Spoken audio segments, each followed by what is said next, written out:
बिलाहीपुर गांव के बाहर एक पुराना वीरान शमशान घाट था। दिन में वो शांत दिखता था, पर रात को मानो जमीन खुद सांसें छोड़ने लगती थी।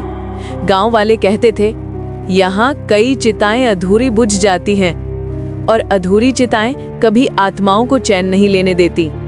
21 साल का युवक विक्रम रात की ड्यूटी पर नए नए शमशान का रक्षक बना। पहली ही रात वो लालटेन लेकर घाट पर पहुंचा। अचानक उसे लगा कि कोई उसके पीछे धीमी चाल से चल रहा है, लेकिन जब उसने पीछे मुड़कर देखा, वहां कोई नहीं था। अगले ही पल उसकी नजर एक चिता पर पड़ी जो अपने आप जल रही थी। वहां कोई इंसान नहीं था, पर आग डरावने अंदाज में मरोड़ खा रही थी, जैसे कोई हाथ हवा में इशारे कर रहा हो। विक्रम धीरे धीरे उस चिता के पास पहुंचा। तभी अचानक आग एक पल में बुझ गई। राख में एक जला हुआ चेहरा उभर आया। उसकी आंखें खुली थीं और जैसे सीधे विक्रम को देख रही थी। तभी किसी ने उसके कान के बिल्कुल पास फुसफुसाया, मुझे पूरा जला दो। अगली सुबह विक्रम वापस गया। राख में बना चेहरा गायब था, लेकिन जमीन पर खून की छोटी छोटी बूंदें पड़ी थी, मानो कोई रात भर रेंगता रहा हो। विक्रम ने ये सब गांव के पुजारी बाबा हरिदास को बताया। बाबा हंस दिए, शमशान में डरना ठीक नहीं लड़के। लेकिन उसी रात बाबा हरिदास भी गायब हो गए। सुबह उनका शरीर नदी किनारे मिला, उल्टा पड़ा हुआ।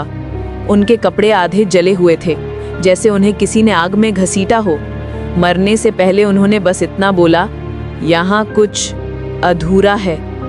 एक शाम विक्रम को चूड़ियों की खनक सुनाई दी। उसने लालटेन उठाई और अंधेरे में नजरें गड़ाईं, और उसने देखा एक दुल्हन जली हुई घूंघट में लिपटी धीरे धीरे उसकी ओर बढ़ रही थी। उसके पैरों के निशान जमीन पर खून छोड़ रहे थे। दुल्हन बोली, मेरी चिता आधी बुझ गई थी, मेरी आत्मा भी आधी भटक रही है। उसके शब्दों के साथ ही पास की एक चिता अचानक जोर से धधक उठी। विक्रम को किसी ने कंधे से पकड़कर जोर से पीछे खींचा। उसने मुड़कर देखा, वो एक कलंकार था जिसकी पसलियों में आग जल रही थी। डर के मारे विक्रम गांव के बुजुर्गों के पास गया। तभी एक बूढ़े आदमी ने डरते डरते सच बताया, सालों पहले तूफान में कई चिताएं अधूरी रह गई थी। अध जली देहें तड़प तड़प कर मर गई। तब से शमशान में हर आत्मा अपने अंतिम संस्कार को पूरा करवाने किसी को ढूंढती है। जिसे वे छू ले वो खुद अधूरी आत्मा बन जाता है। विक्रम ने निर्णय किया कि वो इस श्राप को खत्म करेगा। रात के अंधेरे में वो शमशान पहुंचा। उसने एक साथ कई चिताओं में आग लगाने की कोशिश की। तभी अचानक हवा थम गई। चारों तरफ घना धुआं उठने लगा और धुएं में 4 आकृतियां उभर आईं। आधी जली बच्ची, राख में छुपा चेहरा, चूड़ियों वाली दुल्हन, आग से चमकता कंकाल। सभी एक साथ बोले, तुम हमारी जगह भरोगे।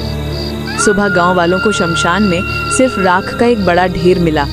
विक्रम की लालटेन टूटी पड़ी थी, उसका शरीर कभी नहीं मिला।